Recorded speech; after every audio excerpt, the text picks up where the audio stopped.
एक समय की बात है, किसी गांव में नंदू नाम का एक व्यक्ति अपनी बीवी के साथ रहता था। नंदू का तेल का कोल्हू था। जहां नंदू की बीवी गणेश जी की बहुत बड़ी भक्त थी, वहीं नंदू बहुत ही नास्तिक प्रवृत्ति का था। एक दिन नंदू की बीवी गणेश जी की पूजा कर रही होती है, तभी क्या तुम हर समय इस मिट्टी की मूर्त के आगे हाथ जोड़ती रहती हो? ऐसा ना कहें, इन्हीं की कृपा से हमें सब कुछ मिला है। उनकी कृपा से नहीं, जो सारा दिन में मेहनत करता हूँ न, उससे हमें सब कुछ मिला है। मगर अफसोस, हमारे बाद हमारे इस कारोबार और घर भर को संभालने वाला कोई नहीं है। मुझे पूरा विश्वास है कि एक दिन मेरे गणपति हम पर कृपा बरसाएंगे और हमारे घर भी एक नन्हा बालक किलकारी मारेगा। 8 साल हो गए हमारी शादी को, आज तक तो उन्होंने कृपा बरसाई नहीं। अब आगे भी वो जाने या तुम, मुझे तो कोई उम्मीद नहीं है। लेकिन मुझे पूरा यकीन है, मेरे गणपति के घर देर जरूर है लेकिन अंधेर नहीं।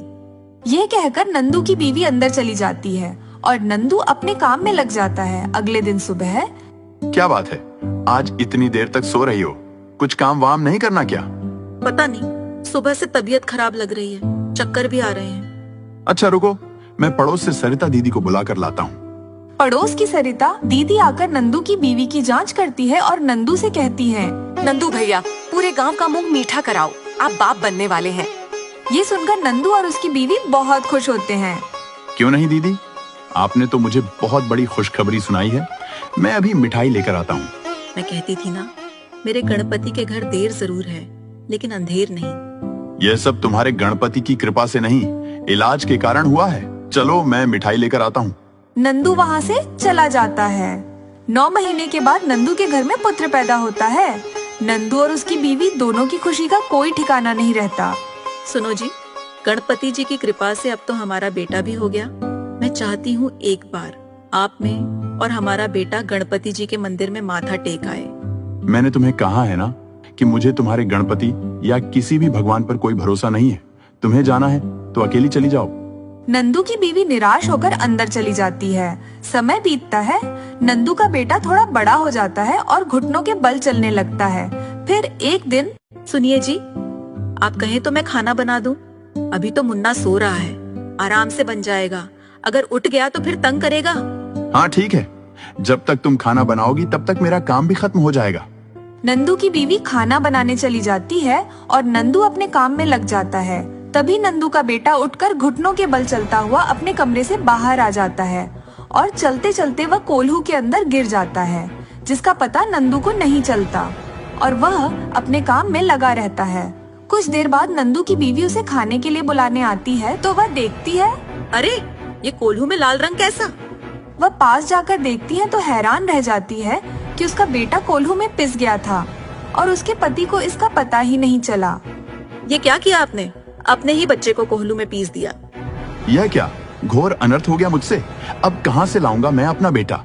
नंदू की बीवी भागकर अंदर जाती है और गणपति जी की मूर्ति के आगे रोने लगती है। हे मेरे गणपति गणेश, अगर वापस ही लेना था तो दिया ही क्यों?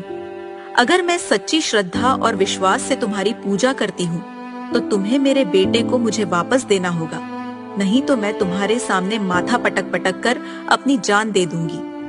नंदू की बीवी गणपति जी की मूर्ति के आगे जोर जोर से अपना माथा पटकने लगती है। नंदू उसे रोकने की बहुत कोशिश करता है लेकिन वह नहीं मानती। अरे ये तुम क्या कर रही हो? बेटा तो मैं खो चुका हूँ, अब तुम्हें नहीं खोना चाहता। बंद करो ये सब। एक बार मेरे कहने पर आप भी गणपति महाराज से हाथ जोड़कर प्रार्थना करो कि वह हमारा बच्चा वापस दे दें। मुझे पूरा विश्वास है वह हमारा बेटा वापस कर देंगे। हे गणपति महाराज, ये मेरी पत्नी हमेशा आपकी पूजा करती है और इसे आप पे अटूट विश्वास है। इसके विश्वास को टूटने मत दीजिएगा। अगर सच में ऐसा हो जाए तो मैं भी सारी जिंदगी उनकी पूजा पाठ और भक्ति में लीन हो जाऊंगा। तभी गणेश जी साक्षात प्रकट होते हैं और नंदू की बीवी को कहते हैं, मैं तुम्हारी आस्था और भक्ति से बहुत प्रसन्न हूँ, तो फिर मैं तुम्हें दुख कैसे दे सकता हूँ? बाहर देखो, तुम्हारा बच्चा सही सलामत तुम्हारे आंगन में खेल रहा है। नंदू और उसकी बीवी जब बाहर देखते हैं तो सच में उनका बच्चा आंगन में खेल रहा होता है। तभी नंदू गणेश जी के पैरों में पड़ जाता है और कहता है, मुझे माफ कर दीजिए प्रभु, मैंने सारी जिंदगी आपका तिरस्कार किया है, लेकिन मेरी बीवी सही कहती थी कि आपके घर देर है पर अंधेर नहीं। यह सब आप ही की कृपा से है।